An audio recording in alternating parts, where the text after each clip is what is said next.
মুর্শিদাবাদের কান্দিতে বোমাবাজিতে 4 জন জখম হয়েছেন বলে খবর পাওয়া যাচ্ছে।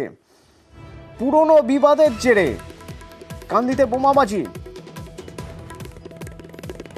কেন বোমাবাজি হলো, কি হয়েছিল, আহতরা কেমন রয়েছেন জানবো। প্রণব প্রতিনিধি আমার সঙ্গে রয়েছেন। প্রণব, দেখো, গতকাল গভীর রাতে কান্দির হিজলের নতুন গ্রামের কাছে বোমাবাজি হয় এবং পুরাতন জমি বিবাদকে কেন্দ্র করেই আর কি বিবাদের জেরে এই বোমাবাজি বলে প্রাথমিকভাবে জানা গেছে এবং 4 জন আহত হয়। তাদেরকে কান্দি মহকুমা হাসপাতালে ভর্তি করা হয়েছে এবং দুই পক্ষ থেকেই অভিযোগ দায়ের করা হয়েছে এবং ঘটনার তদন্তে কান্দি থানার পুলিশ।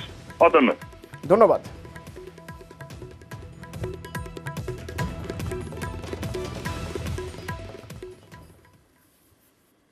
হাবড়া হাসপাতালে চরম উত্তেজনা। গর্ভস্থ শিশুর মৃত্যু হয়েছে ভুল চিকিৎসায়, চিকিৎসার গাফিলতিতে। এই অভিযোগে বিক্ষোভ চিকিৎসক সুপারকে ঘিরে।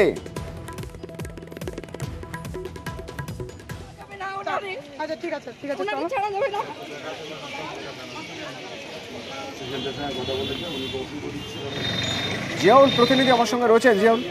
জিয়াউলের সঙ্গে কথা বলবো একবার। ঠিক কি অভিযোগ করছে রোগীর পরিবার?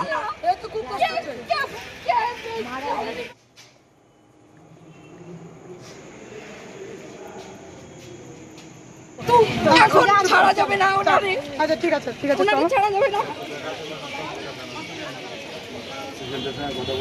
মেয়ের যা ক্ষতি করেছে ক্ষতিপূরণ তো দেবেই, তারপরে ওনার শাস্তি।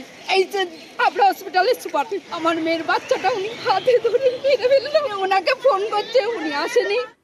আমি ওনার শাস্তি দেয়, আমার মেয়ের যা ক্ষতি করেছে। জিয়াউল, হাসপাতাল কর্তৃপক্ষ কি বলছে?